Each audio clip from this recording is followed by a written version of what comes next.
janvier 1826. Monsieur Fabien, je vous contacte au nom de tous les officiers français qui ont été rejetés par la société française parce que leurs idées politiques libérales allaient à l'encontre des idées monarchistes et bonapartistes. Nous avons entendu parler de votre projet de colonie en Grèce et nous aimerions pouvoir nous y réfugier et venir participer à sa création et à son développement. Ici, en France, nous sommes de plus en plus sensibilisés à la cause grecque grâce aux communautés philhellènes et à l'engagement de certains artistes européens. Ainsi, j'ai récemment eu l'occasion de contempler à Paris un de ces tableaux philhellènes que j'ai trouvé particulièrement émouvant. Il a été réalisé par le peintre français Auguste Jean-Baptiste Vinchon. Il représente une scène se passant après le massacre de Samothrace en 1821. J'ai été bouleversé de voir un père qui tient son fils sur son bras droit et dans la main gauche repose sur le corps mort de sa femme. Derrière lui se trouve un homme mort avec un couteau à la main. À sa droite, sa maison est en feu. Il a donc tout perdu. On lit tout son désespoir et sa profonde tristesse dans son corps. Ce tableau nous transmet un message fort qui nous dit que l'on peut tout perdre à tout un instant. Mais devant une telle injustice et une telle souffrance, je souhaite réagir et m'engager en faveur de ce peuple martyrisé. Comme je suis rejeté par mon propre pays, je désire apporter mon aide à un pays en pleine reconstruction. Mais si je vous écris cette lettre, c'est que je manque d'informations concrètes sur ce que vous comptez faire de cette future colonie agricole et industrielle. Avez-vous des connaissances sur la société grecque, sur la population, sur ses activités économiques, mais aussi sur ses capacités militaires? Est-ce que les colons seront bien reçus en Grèce? Pourront-ils y vivre normalement? Pourront-ils contribuer au bon fonctionnement du futur État grec? Je prévois que les colons seront essentiellement des anciens militaires. Ils pourront donc proposer leur expertise dans différents domaines, comme celui de la guerre bien sûr. Mais ils pourront ainsi être d'une aide précieuse dans le domaine de l'agriculture et de l'industrie grâce aux expériences qu'ils ont acquises dans leur milieu familial avant d'être soldats.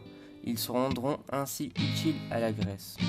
Par conséquent, leurs compétences seront mises non seulement au service du gouvernement grec, mais aussi elles seront directement bénéfiques pour la population en contact immédiat avec la future colonie. Notre but sera donc d'aider les particuliers en leur fournissant instructions et modèles.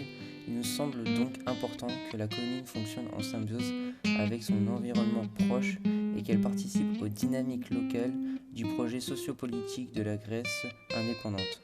Nous espérons que nos aspirations les plus profondes correspondent à vos attentes. Nous sommes impatients de vous lire afin de découvrir quels sont concrètement vos différents projets pour cette future colonie grecque. Votre position nous enthousiasme. Veuillez croire en notre entier dévouement. Auguste Frédéric Visset de Marmont. 18 février 1826. Monsieur Liel de Marmont. Je vous écris cette lettre afin de répondre à vos interrogations concernant la création et la future organisation de ma colonie agricole et industrielle en Grèce avec vos camarades officiers. Tout d'abord, sachez que j'ai étudié la société grecque, sa population, ses activités économiques, mais aussi ses capacités militaires. J'ai passé plus d'1 an à apprendre la langue, à étudier avec soin l'esprit de ce peuple et la progression de son insurrection. La bonne connaissance de la situation est renforcée par la tournée des comités philhellènes que j'ai effectuée en 1824, principalement en France, en Belgique et en Angleterre. Dès 1823, j'ai aussi œuvré à la constitution d'un corps régulier en Grèce. Et finalement, quand je suis revenu en Grèce en 1825, j'ai pris la tête de ce corps régulier. Ce projet s'inscrit donc dans ma réflexion personnelle à propos de nombreuses crises socio-économiques et des nombreux mouvements révolutionnaires et politiques qui frappent la Grèce actuellement. Pour ma colonie, j'envisage l'installation de fabriques marchands par le moyen de l'eau, du vent et de la vapeur ou de l'extraction de métaux. Les activités de la colonie seront notamment d'assurer la construction de ponts, de chemins, de ports, de briqueteries, de distilleries, de filatures de laine et de coton, de papeterie et de verrerie et ainsi que de sucreries. Mais je prévois également la construction de voitures de tout genre, de grues, de poulies, de pompes, d'instruments aratoires et de produits chimiques, tels que l'acide sulfurique, désinfection de l'air. Je souhaite aussi m'investir dans la recherche et l'exploitation de mines, dans le traitement du fer pour fondre et forger l'acier. Cette colonie participera donc à la prospérité grecque en lui apportant des bénéfices grâce au développement de son agriculture et de son industrie.